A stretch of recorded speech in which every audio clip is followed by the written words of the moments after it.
spend some time thinking about what we talked about yesterday, because it's really important in your Dharma studies, not just to listen and hear the teachings, but to think about them afterwards.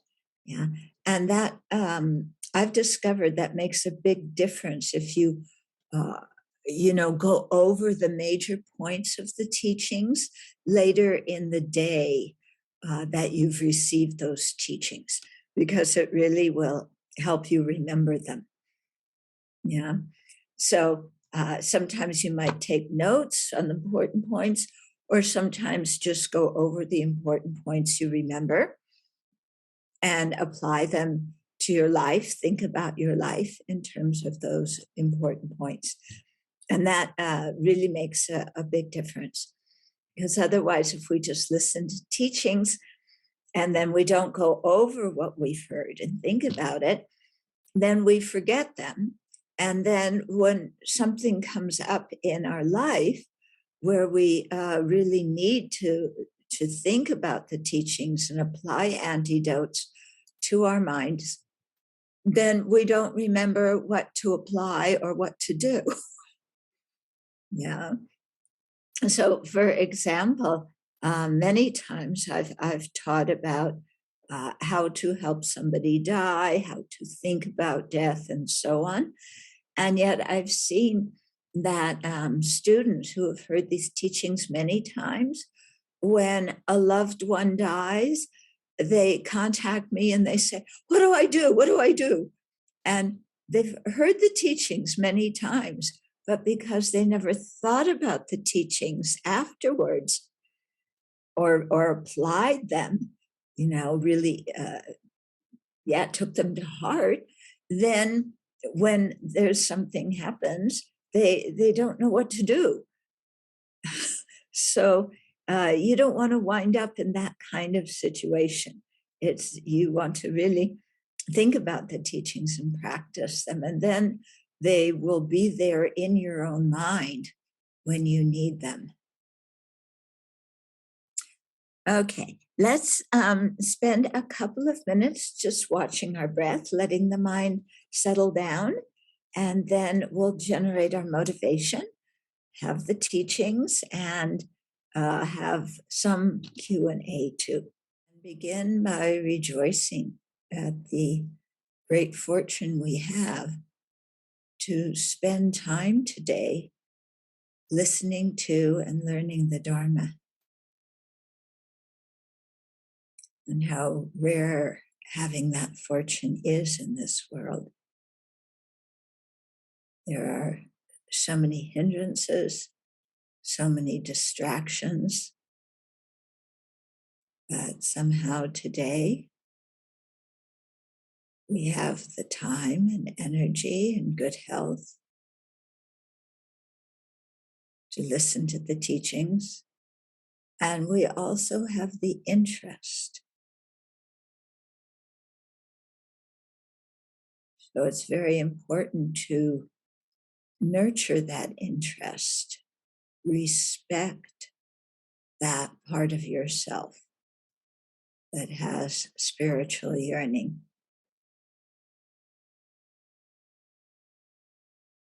So don't take it for granted, but really nourish that. So that in this life and future lives, you can contact the Dharma, and having contacted it, be able to really engage in the teachings.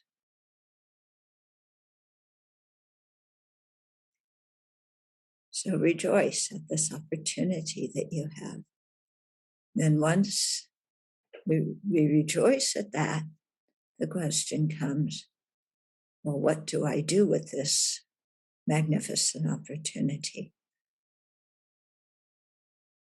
And one of the best things to do is to generate a kind heart, to increase our love and compassion for self and others,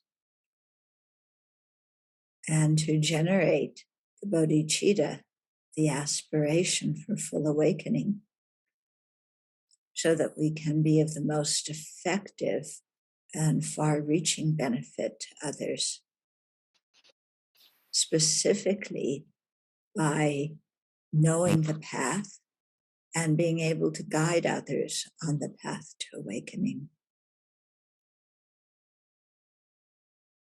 So generate that long-term motivation right now, aspiring for full awakening for the benefit of all beings. So to link this with what we talked about yesterday, here's a new activity we're engaging in. So we generate our motivation again for it, making sure our motivation is one of care and concern for living beings, a motivation of bodhicitta. So when you woke up this morning, did you remember to generate your motivation first thing when you got up? One person, two people, three, four. A few of you did. Very good. Do you feel good? Good. Do you feel different having woken up and generated a virtuous thought first thing in the morning? Yeah.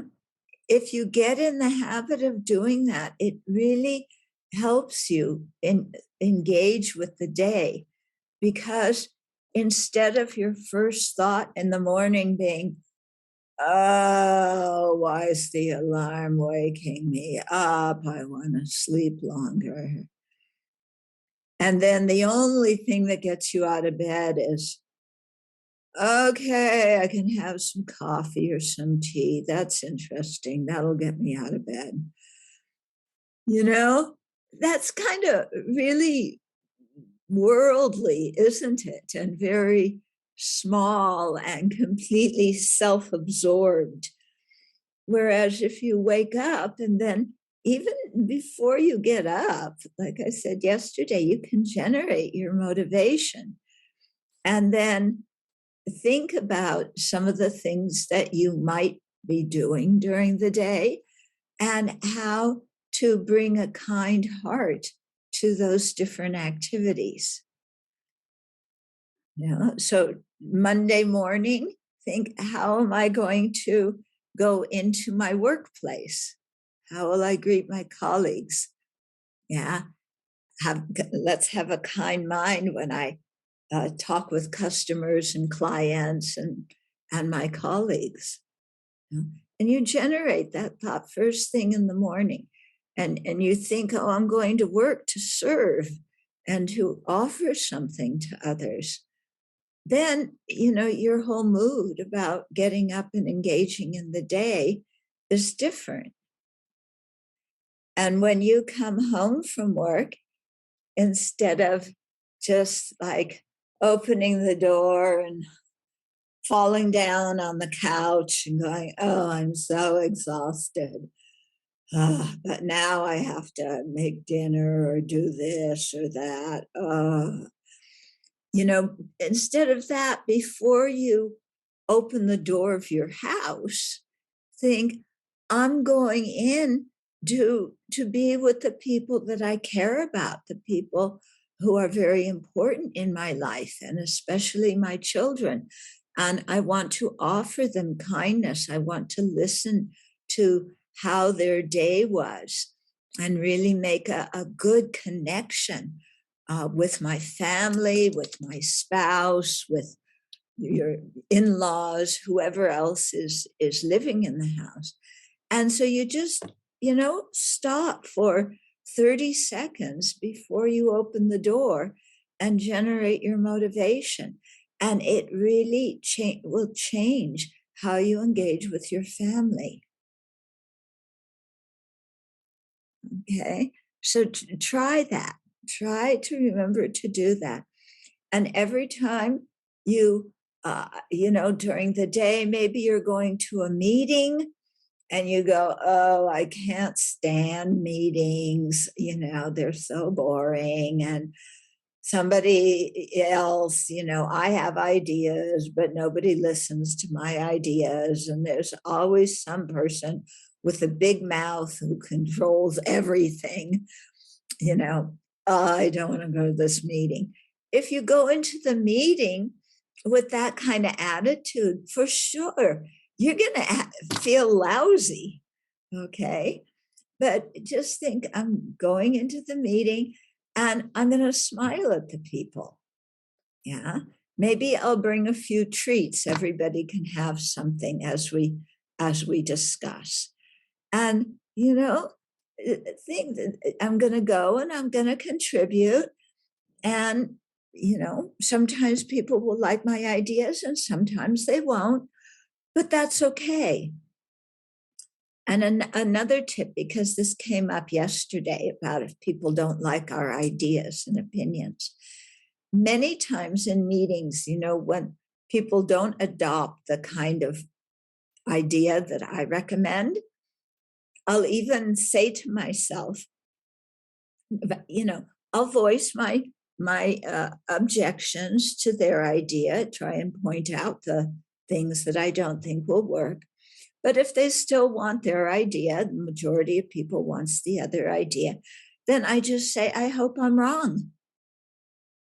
Yeah, I hope I'm wrong, and I hope that their idea will carry that out, and I'll be behind it, and I hope it works.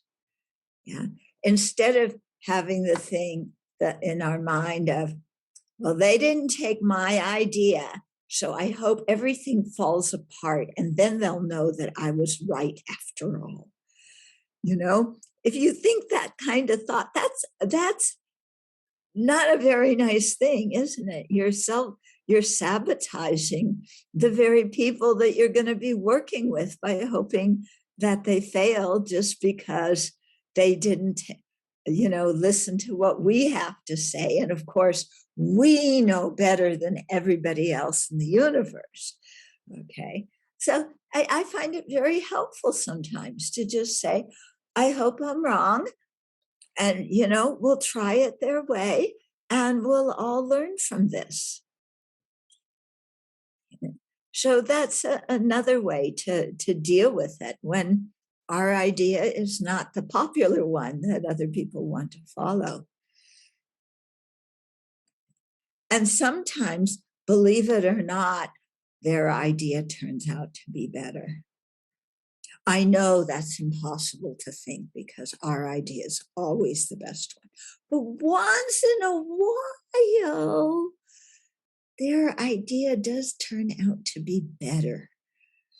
So we have to admit that, give them credit for that. Yeah. Maybe not be so arrogant ourselves. Maybe. Okay. Okay. So yesterday, we started talking about point 4 in the thought training practice, which is elucidating a lifetime's practice. And within that, the one phrase, the one heading, blend the practice of one life with the 5 forces. So we talked about the first 2 forces. Remember, the first one was generating our motivation in the morning. Okay. And then, generating a good motivation in the morning. And then the second one was the white seed, which is accumulating merit and purifying negativities. And so that one is kind of what we can do throughout the day, but it's especially good to do that in the evening, because then we can review the day and rejoice at what we did well according to our morning motivation. And then when we saw that affliction arose in our mind and we got angry or we were craving or jealous or whatever, then learning the antidotes to the various afflictions applying them and doing some purification practice, which Venerable Nima led you through this morning. Okay. And so that is a very good thing to round out the whole day, your motivation in the morning, and then reviewing at the end of the day. And if you do that, when you go to bed in the evening, your mind will be peaceful because any turbulence in your mind, you would have applied a Dharma antidote to it. Okay, so if there was attachment in your mind, you would think about impermanence. If there was anger in your mind, you would practice patience or fortitude or love. If there was arrogance in your mind during the day, then you would think about all the things you don't know. And that brings our arrogance down. Or you could also think that everything you do know came due to the kindness of the people who taught you and encouraged you. If you had jealousy in your mind during the day, then practice rejoicing in the evening at the good fortune of the other person. I know that's the very opposite thing that you want to do when you're jealous, but that's why it's the antidote to jealousy. Learning to just say, I'm glad something good happened for somebody else. Why not be happy about it? Okay. So then if you apply the antidotes to any afflictions that are in your mind at the end of the day, then when you go to sleep, you know, your mind is fresh, your mind is clear. You're not, going over in your dreams, oh, this person said this, instead of sleeping like that, you'll be very peaceful. And then when you wake up in the morning, you again generate a good motivation. Okay. So this is a really wonderful practice to do. Okay, then the third, so that's reviewing from yesterday. Then the third of the 5 forces is called the force of destruction. And what we're destroying here is our self-centered thought. Okay, and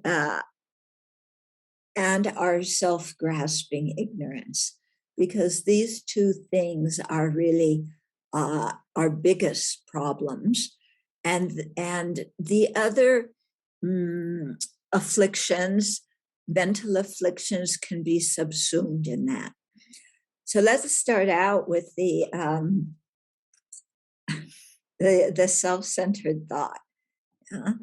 So in Shantideva's teachings, if you've studied chapter 8 in Guide to Bodhisattva's Way of Life, he talks about a practice called equalizing and exchanging self with others. And one part of that is to see the faults of our self-centered, selfish mind. Okay, the mind that thinks about me all the time, all day, the mind that thinks my happiness is the most important, my suffering hurts more than anybody else's. Okay? And in our Western culture, we are taught very much to emphasize the self and to be unique. And to put ourselves forward and talk about our good qualities. So if you go for a job interview, you don't ever reveal things that you don't know. You always talk about how good you are, how intelligent you are. If you don't know something, you say, I'm a fast learner, and I'll learn that very well. So in a job interview, we always puff ourselves up. When we meet new people, yeah, new people, then again, we puff ourselves up. And, here I am, and this is who I am. I do this kind of work. I live here. I'm of this socioeconomic class. I'm of this race. You give all your identities and how fantastic you are, and you have all these far out habits. You go parasailing, you go skiing, you've been to Antarctica, you've jumped, you've done skydiving, jumping out of planes, and you're a musician and an artist and so talented. And and then you take out in Spain, do they have the cards that have your address and phone number that you give to new people? Okay, so you take out your card, and it's not just one card. You pull it out and it unravels, and it's very long, and it has, that you're president of this and you're chairperson of that.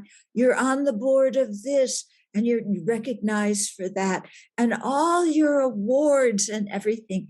And you give your card to somebody and it unfolds, and the other person goes, wow, you're an important person.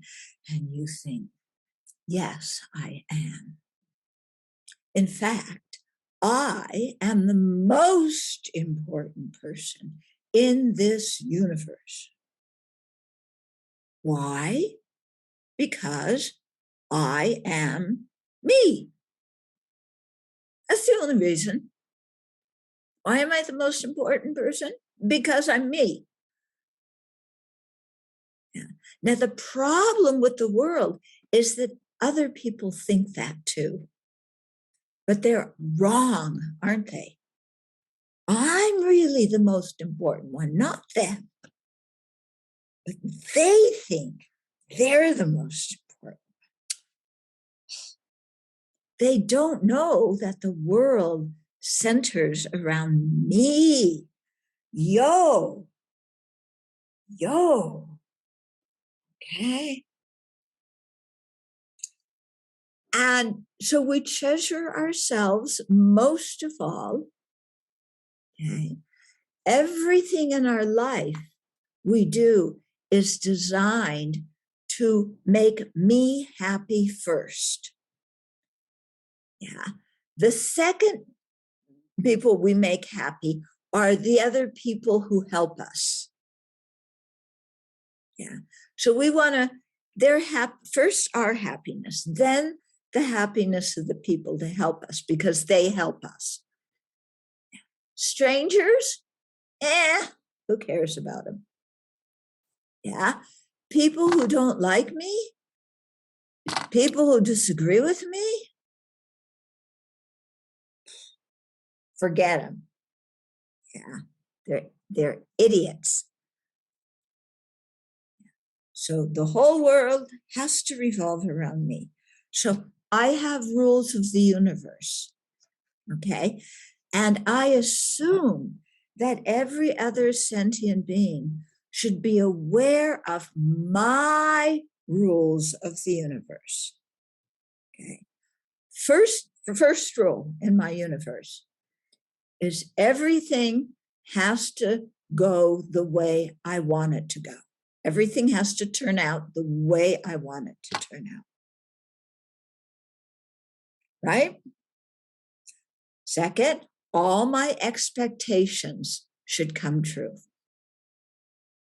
Everything I expect of other people, they should do. Third rule, everybody should like me. Everybody should praise me. No one should criticize me. That's completely beyond. Yeah, they should never think of criticizing me. They should always like me. They should always praise me. Okay. And they should not just praise me to my face. they should talk well about me behind my back. Okay? Nobody should talk bad about me behind my back. They should only tell other people how wonderful I am. Right? Do you have similar rules of the universe? Oh, no one does? No one, oh, a few people. Yeah. Yeah, we all have those rules of the universe, don't we? Okay. Another rule of our universe, whatever I want, I should get without effort. Yeah. I should not have to work hard to get what I want. Rather, the world owes it to me. Why does the world owe happiness to me? Because the world is so privileged to have me in it. Yeah. What would this world be like without me? It would be a mess. Yeah. Everybody should be delighted that I am here. Oh, and one more rule of the universe. Everyone should listen to my advice. Right? We talked about this one yesterday. Every person, without a doubt, should listen to my advice. Okay? So, my spouse, my kids, my in-laws, my parents, my pet dog, my pet cat, even people have pet pigs now. All of them should follow my advice. And I have advice for my boss at work. Yeah, my boss should definitely follow my advice. I also have advice for the leaders of the country and the people holding public office, because these people are running the country all wrong. Yeah, I know how they should run it, and they should follow my ideas and stop just being so political. Yeah. And my ideas, they just had this big climate conference in where was it, Glasgow?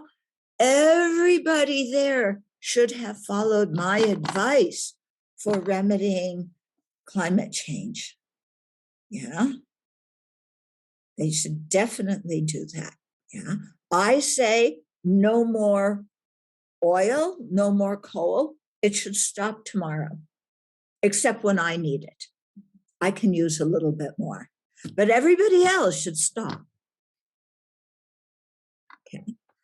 So we have some version of this, in our minds.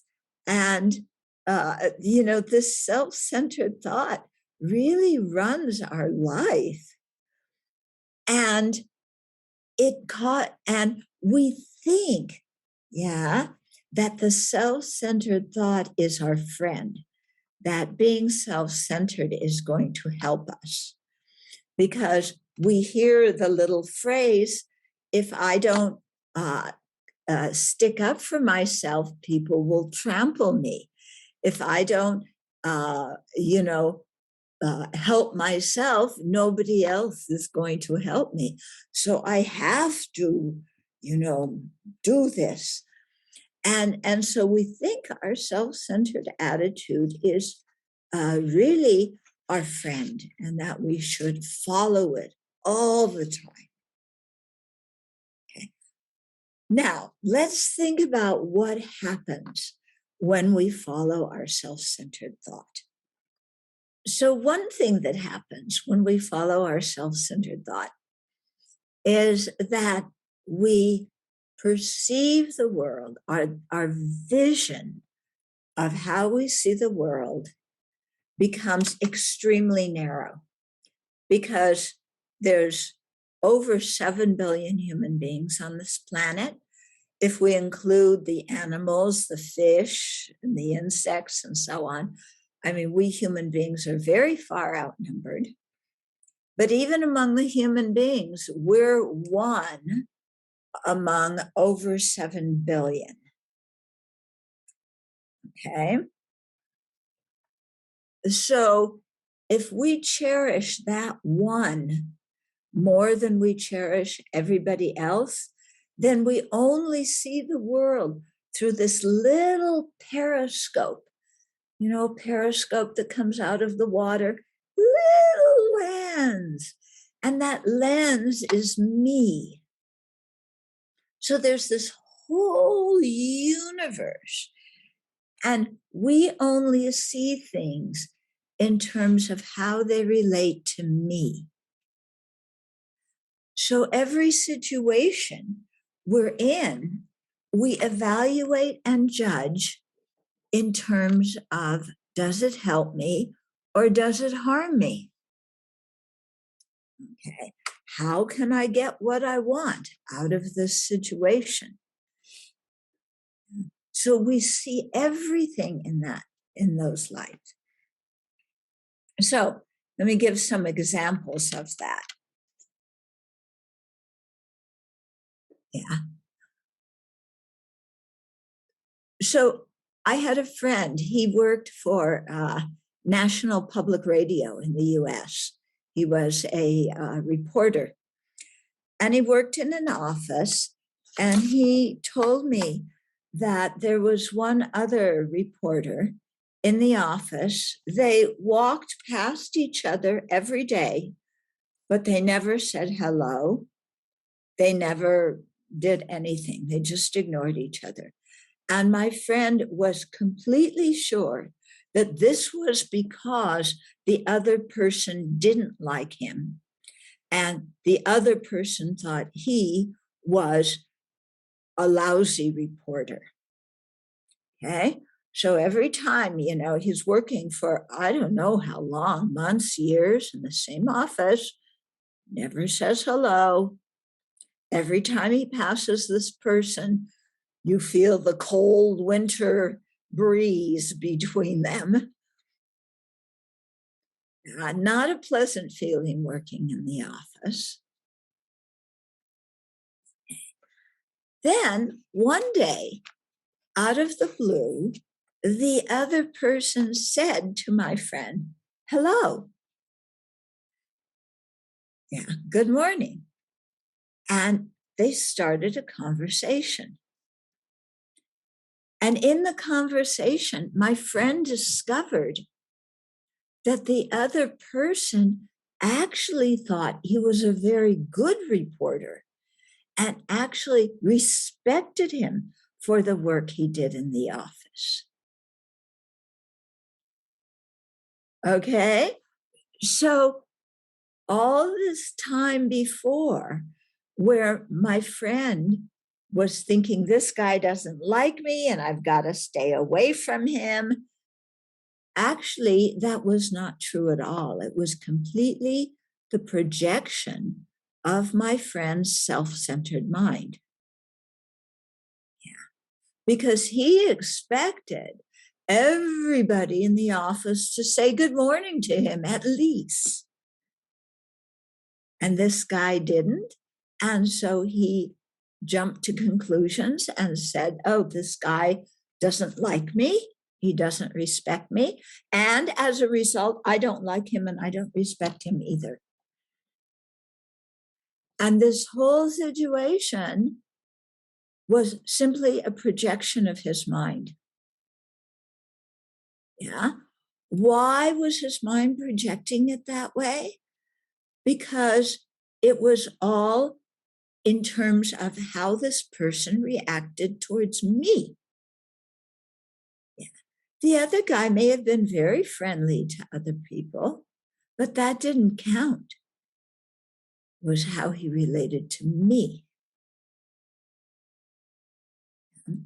Yesterday, I told you the story of my friend who was already mad at her sister for telling her that she put on weight when she hadn't even gotten on the plane to go see her sister yet, and yet she was already mad.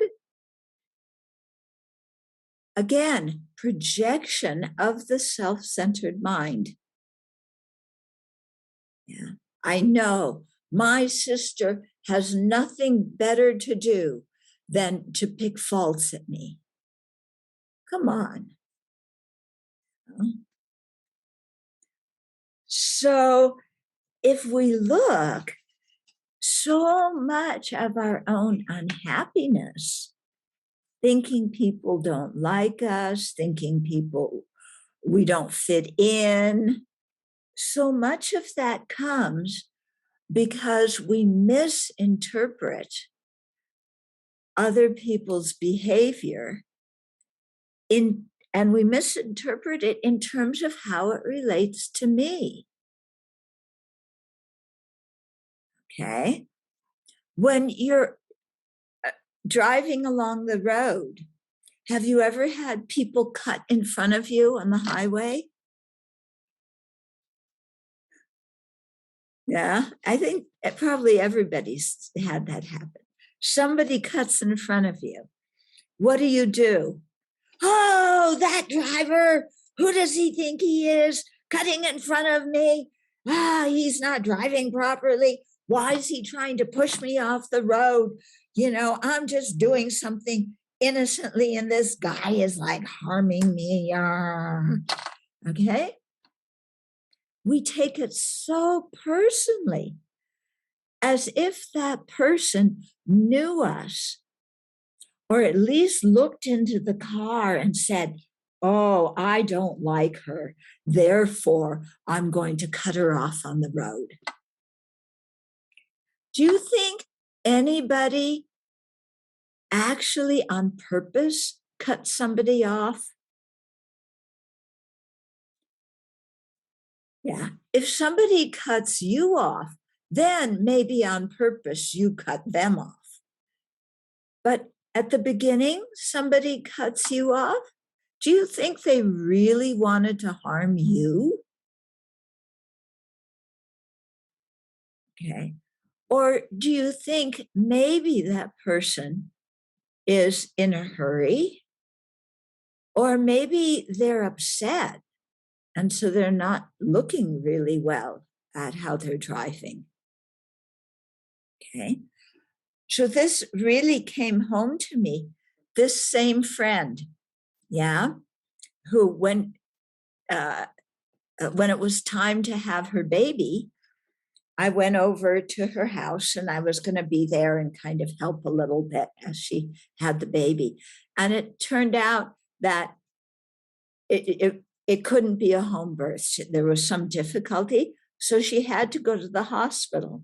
So we put her in the car. She's having contractions. Okay. Contractions are painful. The baby's coming. She doesn't want to have the baby in the front seat of the car. And we don't want her to to deliver the baby in the car. Okay. So another friend was driving, and that friend had to weave in and out of the traffic to try and get to the hospital as quickly as possible. Okay. If the friend, I think it might have been her husband even, was driving and cut in front of somebody, do you think they did that on purpose? No, they did it because a baby was coming and they needed to get to the hospital. Okay. So it's ridiculous that when somebody cuts us off when we're driving, we take it personally and we get angry. There may have been an emergency in that person's house. Maybe they're having a baby. I have another friend who she drove herself to the hospital while she was having a stroke. That is not a smart thing to do. Okay. Somebody else, if you're having a stroke, you ask somebody else to help you. But she didn't, So she was having the stroke and at the same time going through traffic. She wasn't trying to harm anybody. She was trying to get to the hospital. Okay. So when people do things like that, instead of having road rage and getting furious, at other people, then think, they may be in an emergency situation, and let them go first. And even if they aren't in an emergency, let them go first. Yeah, I don't have to sit there and say, but, I have to go first, So I get there,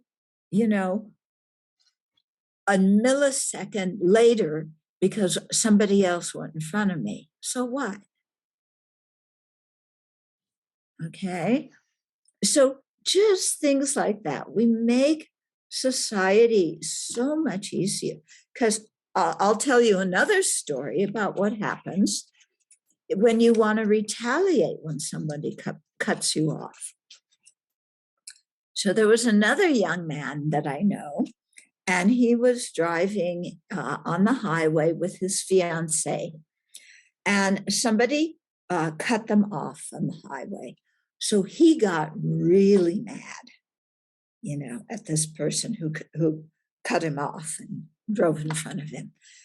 And so he sped up, and then he went like this to cut the other guy off, and he lost control of the car, and he went across 3 lanes of highway and went off the road.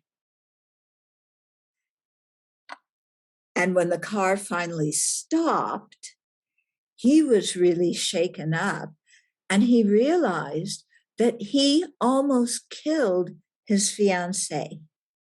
The person that he loved so much, he almost killed her because of his anger, simply because somebody else went in front of him on the highway. Okay? So the point here is that when we only think of ourselves, when we take everything personally, and we don't think about other people and their situation, we actually harm ourselves in the end. Yeah. We can cause incredible accidents. Yeah. We create amazing negative karma. And it's all because we're thinking about yo. Okay. Let me tell you another story. Okay. When you're a nun, you hear a lot of people's stories. Okay. You hear a lot of stories. So one woman was driving me to a teaching in another part of the state. So we had a long car ride and we were talking. And she was telling me that her husband, who is not, they're now separated, but her husband liked to drink. And her husband collected all the different alcohol bottles, because he would try all these different kinds of alcohol from different countries and different ways they were distilled and so on. And he had a whole shelf in the house with alcohol bottles, bourbon and tequila and, wine and everything. He kind of liked to show off that he was a real connoisseur of different kinds of liquor.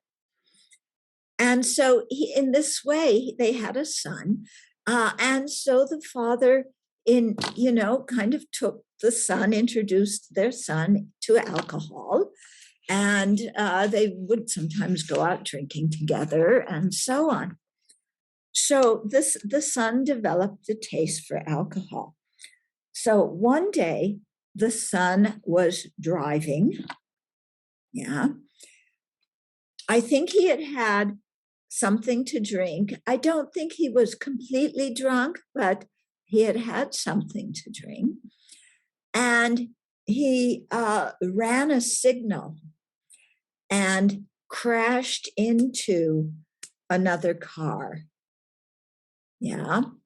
And a huge car accident. The people in the other car, it was a parent and two kids, they died because of the crash.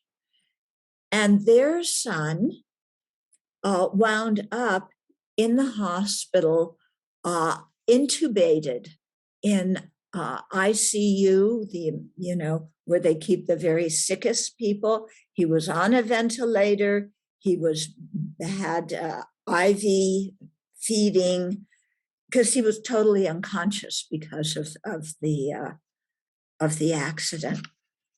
So he was basically being kept alive by machines. And the machines kept him alive for a while. And then the doctors said, to the mother and father, we don't know, it doesn't look like he's going to come out of this coma. And, what do you want to do? Do you just want to keep him on a machine ad infinitum? Or do you think it's time to let him die? Yeah, because he's not coming out. So the parents agonized about this. And they finally had to make the decision to pull the plug on their own child. It was an excruciating decision because, of course, they love their child, but he was basically a vegetable in the hospital.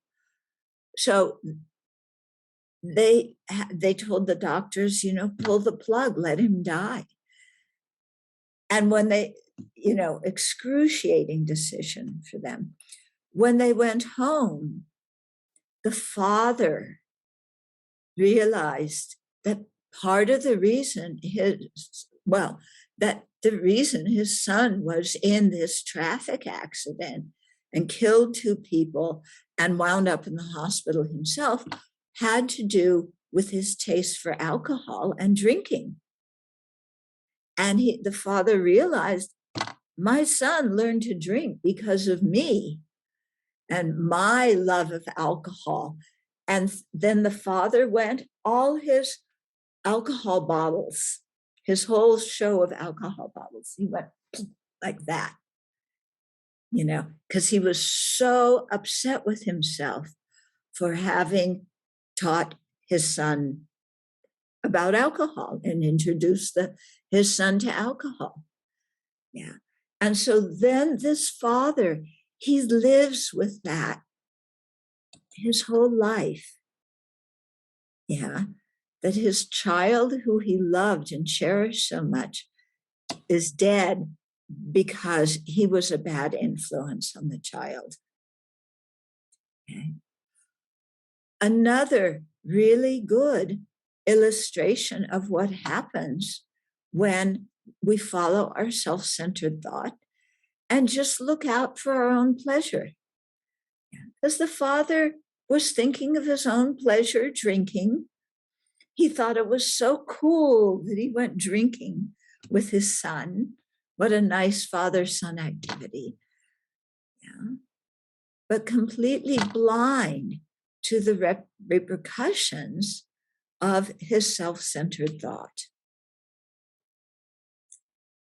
Okay, so these are very extreme examples, but it's very helpful to look in our own life and note situations where we have created problems for ourselves because we've been self-centered. Yeah. Maybe yesterday I talked a little bit about sometimes seeing red flags. Somebody, and one side of them you really like, and there's some other signs that maybe they're not such a good person, but you like them so much that you ignore those other signs. And then you wind up in a very complicated relationship. Yeah. And can be very harmful. Even in a social milieu, as citizens of the country, when we cast our votes, if we don't think of the benefit of the entire country and we only think of our own benefit, then we're going to wind up living in a country where there's many unhappy people. And if we live with unhappy people, they're not going to be quiet and meek. They're going to let us know that they don't think things are fair. And then we live in a country with unhappy people. Okay. Let me give you another example. Okay. I have lots of stories. I lived in one city in Seattle when I was the resident Dharma teacher at the Dharma Center there. And there was an issue on the ballot about raising property taxes in order to give more money to schools. Okay. And what happened is that the older people whose children were grown, and who lived in nice communities, because, you don't have, when your children are grown, you don't have to spend money on them, so you can get a nicer house. Those people did not want to pay higher taxes, property taxes on their property, because they said it's going for the schools and it will educate other people's children. So why should I pay higher property taxes to educate other people's children? Yeah. And so they would vote against raising the taxes for that. Okay. Because they're thinking of themselves. Yeah. Our children are out of school. We don't care about other kids, other people's children. Okay. So when they when the schools don't have enough money, what programs do they cut first? Yeah. They cut the after-school programs. They cut the sports activities. They cut the clubs. They cut the arts and crafts. And a lot of these are activities after the end of the school day. Okay. So when children have these activities at the end of the school day, then they're still learning, they're playing with their friends, and they're occupied in something that is good, that is helping them develop either physically or artistically, musically, something like that. When these programs are cut, what happens to the kids? Well, many of them, both parents work. So then the kids don't have any supervision or any adult guidance. And they, start getting into drugs. They start getting into trouble. Okay. Because there's no longer after school programs to keep them occupied in something that's beneficial. When the kids get into drugs, when they start acting out, they need money. So they start breaking into people's houses. Whose houses are they going to break into? Yeah. First, the houses of the rich people. And those are the same people who did not want to pay taxes to increase the school budget so that the children would learn. If you ask those people if they would pay higher taxes to build a prison, they would say yes. Okay? Yes, we want to lock the criminals up. I'll give tax money for that. But I don't want to give tax money for other people's children. That is self-defeating, isn't it? If you don't help other people's children, you're going to wind up increasing the prison population, and that's why you need to build more prisons. If you have more educational programs for the children learn how to be responsible adults. They learn how to be good citizens. Then you don't need so many prisons. And the children aren't just roaming the streets, getting into drugs and things. Okay? So this is an example on a societal level about what happens when we just think about ourselves and we don't think about the broader community in which we live and what will benefit the people in a broad way. Yeah. So His Holiness the Dalai Lama, you may have heard him say this. He says, if you want to be selfish, be wisely selfish. And being wisely selfish means you take care of others. Because if you take care of others, you will live with people who are happy. When you live in a family with other people who are happy, or a society in which wealth is distributed equally, then your life becomes easier. You live with happy people. So that's why you said, if you really want to be selfish, be wisely selfish, help others, because when you help others, you benefit yourself. You benefit yourself here and now, and you benefit yourself by creating virtuous karma with a good motivation to help other sentient beings. Okay? And this is because we are all interdependent and we relate to each other. We don't exist as isolated people. Yeah. So what I think and say and do is going to influence others. And, if I influence others adversely, it's going to come back to me and I'm going to be more miserable. Okay. So I'm not here talking about being a people pleaser and somebody who runs around, I want everybody to like me, so I'll do whatever you want. I'm not talking about that, because that person too is thinking about themselves. They're doing it because I want other people to like me. What I'm talking about is an awareness that I am part of a larger entity. Yeah. And my actions matter.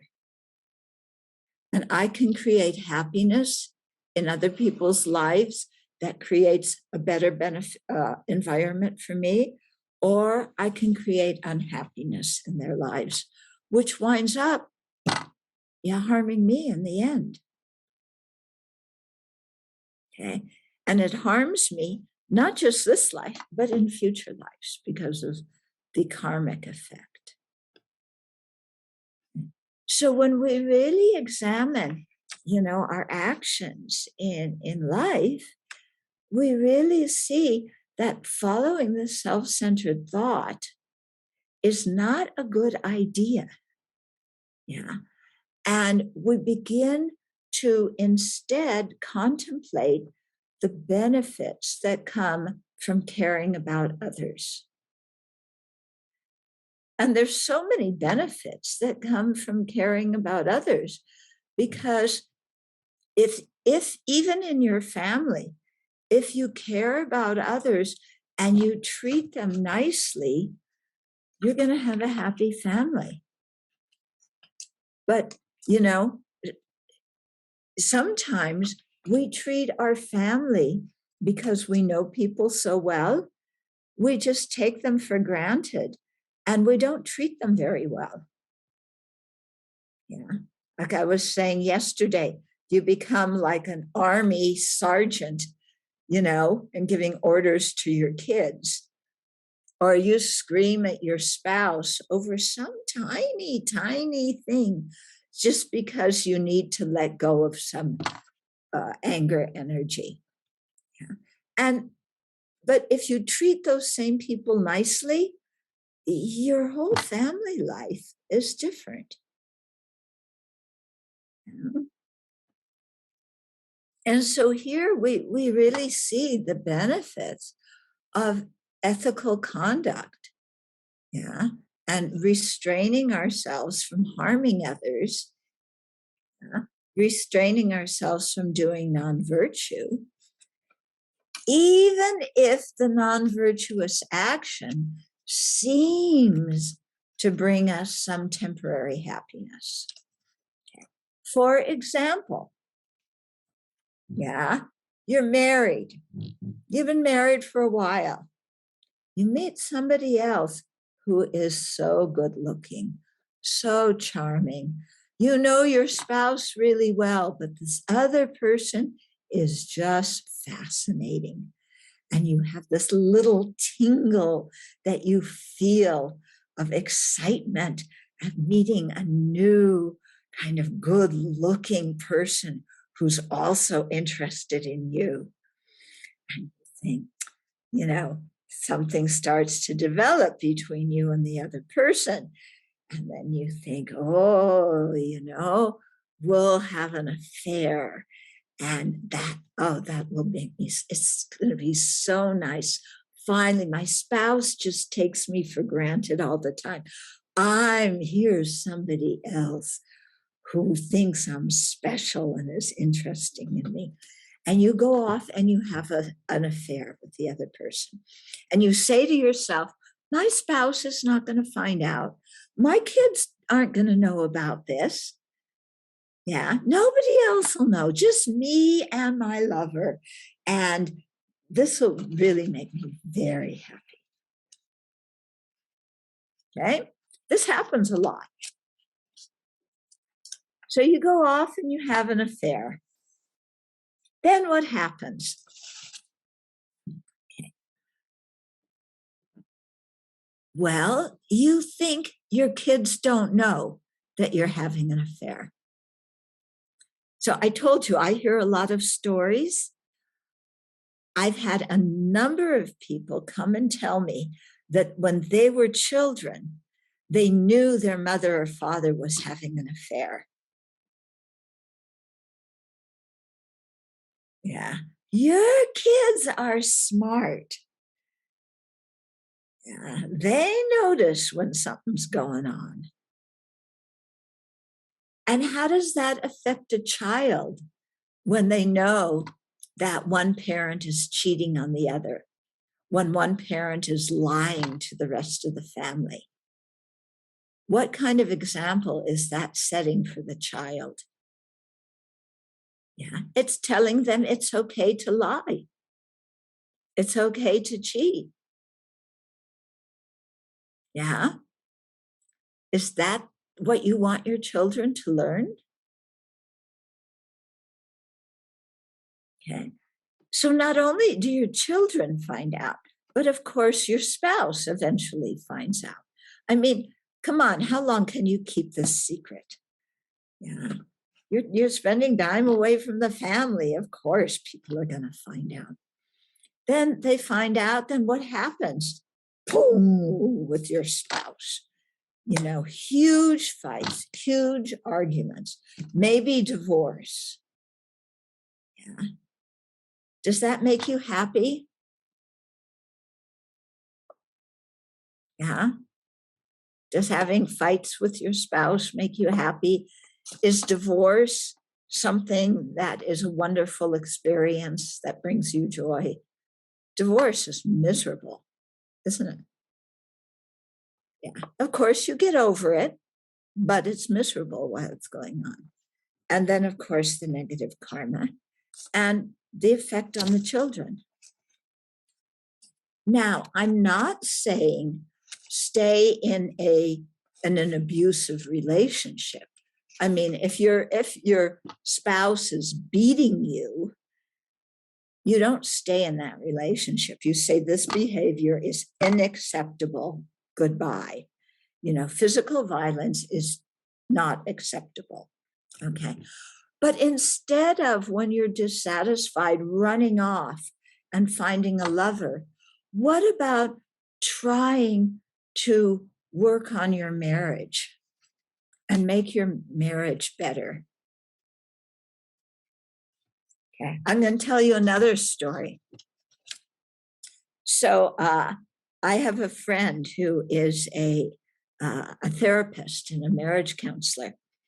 And she told me this story that somebody came to see her and just complaining about her husband. You know, he does this and he does that, and the woman was really upset. And she said to my friend, the therapist, I want my revenge on him. You know, help me take my revenge on how he's acting towards me. So my friend told the woman, okay, here's how you do it. My friend's very clever. Said, here's how you do it. You be incredibly nice to him. You praise him, you help him, or, you know, in the house, you tell him how wonderful he is. You go do other activities with him. You make him fall in love with you all over again because of your being now so cooperative and so kind and wonderful. Then when he falls in love with you all over again, then you break up. And that really hurts him. And that's how you get your revenge. So the woman goes off. She follows this advice. So nice to her husband, points out his good qualities. You know, he wants to go watch rugby. She'll go with him. You know, they talk about different things that they have in common together. And then, you know, after a while, she comes back to see my friend, the therapist. And my friend says, well, how did it go? You know, did you get your revenge? She knows. And the woman said, no, actually, he fell in love with me again, and we have a wonderful marriage now. I don't want to take revenge. Okay. So my friend had kind of tricked her, but this is exactly what happens. You know, you change your behavior and then the whole relationship changes. So whenever you have a difficult relationship with somebody, change your behavior and see if how that affects things. Yeah. Okay. So we have a few minutes for Q&A.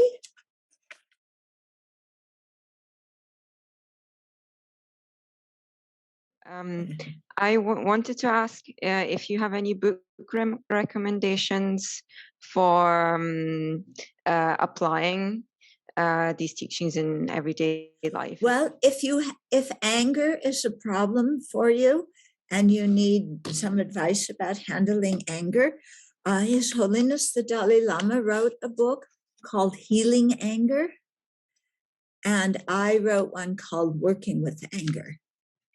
So that can be helpful. You can also read the thought training books, like the 7-point thought training. That's a good one. Also, the 30, anything on the 37 practices of bodhisattvas. I did a book on that called Don't Believe Everything You Think. And it has a lot of, you know, these kind of antidotes in it about when different things happen to you, how to deal with those situations. Okay. I should tell you that Many of the antidotes are the exact opposite of what you want to do. But that's why they become the antidotes to those afflictions. I'm very perplexed by today's teaching. I'm sitting here struggling with a head cold and struggling with my head. You sort of launched onto this, we treasure ourselves first, and this whole big ego trip. And I could see that. And I do. But then I couldn't figure out, where do we draw the line? Because we're supposed to treasure ourselves and care for ourselves and admire ourselves and love ourselves in order to do that for other people. So where do I make this decision to put the ego back in the box? Okay, good question. Yeah, this is a very good question. Not following the self-centered thought and being of benefit to others, yeah, it doesn't mean we hate ourselves. It doesn't mean we neglect ourselves. It doesn't mean we tell ourselves we're unimportant. Okay. Now, if we love ourselves and care for ourselves, there's a way to do it that will actually help us create the causes of happiness. Because the self-centered mind says, I will care for myself, but its actions actually do harmful. It's the actions motivated by the self-centeredness are harmful. Yeah. And in this life, we get ourselves into all sorts of jams and problems. Like I gave some examples of that. And then also we create negative karma, which will adversely affect our future lives and become a spiritual impediment for progressing on the path. Okay. So following the self-centered thought in that very selfish way is not caring about ourselves. Self-centered thought. Okay. Okay. So the self-centered thought is a liar. It lies to us and says, if you follow me and just be self-centered, you'll be happy. But that's a lie. That's not true. Okay. So to really care for ourselves and love ourselves, we have to think in a different way. Okay. And that's where being a benefit and service to others comes in. Okay. Because when we have a broad mind and think about others and do actions that will bring happiness to others and benefit others, then first of all, we feel good about ourselves because we have a virtuous motivation instead of an angry, vengeful motivation. Okay. We feel good about ourselves.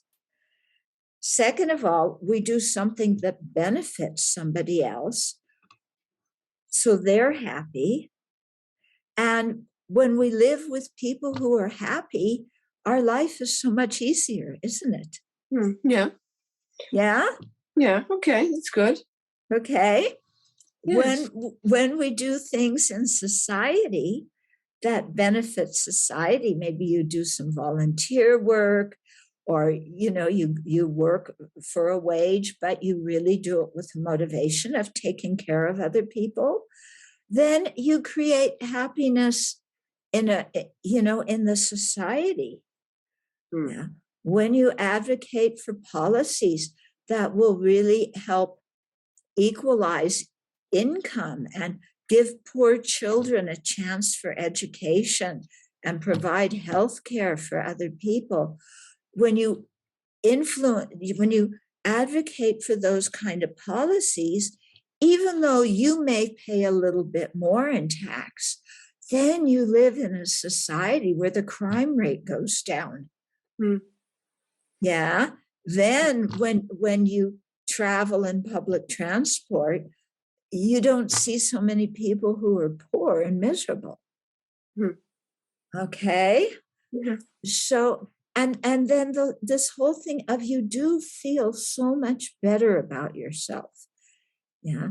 I mean, in psychologists, they've done some studies, and they've found that people feel much happier when they are of benefit and service to others. Yeah.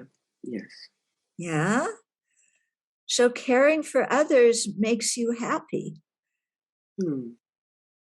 Yeah. Okay. So if you love yourself, yeah, and you want to benefit yourself, then you want to take care of others. Okay. Yeah, makes sense. Okay. Yeah, Yes. makes some sense. Good. Thank you very much. Sure. Thank you. Good question. I'm glad you asked it. And that's what I was trying to say in my response to Maggie is you take care of yourself, yeah, with the idea of then keeping your body healthy, your mind balanced, so that you can, be of service to other living beings. Yeah. If you, when we say to, not follow the self-centered thought, we are not talking about starving ourselves and, going to live in a cave in the mountains where you're freezing to death. We're not talking about torturing yourself. Yeah, I mean, clearly you have to physically take care of yourself and go to the doctor when you're sick, go to the dentist, all these kinds of things. And you have to, yesterday I mentioned also the importance of learning to be a balanced person. So you have to take care of yourself to be a balanced person. So taking care of yourself does not have to be self-centered. It's just a practical issue. There's nothing wrong with it.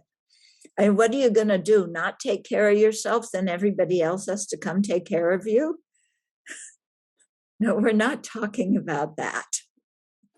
Okay, depending on the situation, sometimes going to see a counselor or a therapist can be helpful. Yeah, some people may want to do that. They find that helpful to help cut the ruminating thoughts. Yeah. Another thing is to go and do something that takes your mind off yourself. Okay. So exercise is a really good thing. We all need exercise. In this society, people usually don't get enough exercise. So it can be helpful. Go for a walk. Go jogging, go walk in nature. Yeah. Exercise can be, go to the gym, whatever you want to do. When you're doing something, it takes your mind off yourself. Another thing to do is to do volunteer work. And, go tutor children, volunteer in a hospital, work at an animal shelter. Yeah, there's lots of organizations where they really need volunteer help. And when you do that, it not only takes your mind off yourself, but you become really happy because you know your life is meaningful to others and that you're able to contribute to the happiness and joy of others. And when you know that, then your mind just doesn't go around in circles ruminating so much. Okay. And then whenever you do catch yourself ruminating, yeah, then go do something, do your volunteer work. Yeah. Come do some breathing meditation, come back to the breath. Yesterday and today you did the meditation on the Buddha in the morning. That can be very, very helpful because when you imagine light coming from the Buddha into you, filling you up, your whole body, mind, up, then there's no room for these kinds of ruminating thoughts anymore. Yeah, because now your mind is focused on feeling that connection with the Buddha, because the Buddha is pouring that love and compassion and wisdom into you. And you imagine that your whole mental state becomes like the Buddha's mental state. Yeah. And when you imagine becoming like that, then, of course, no room for those kind of thoughts. And the light, when the light enters you, it lights up your whole body-mind complex. So the thoughts disappear. It's like turning a light on in a dark room. The thoughts don't go anywhere, like the darkness doesn't go anywhere. It just disappears.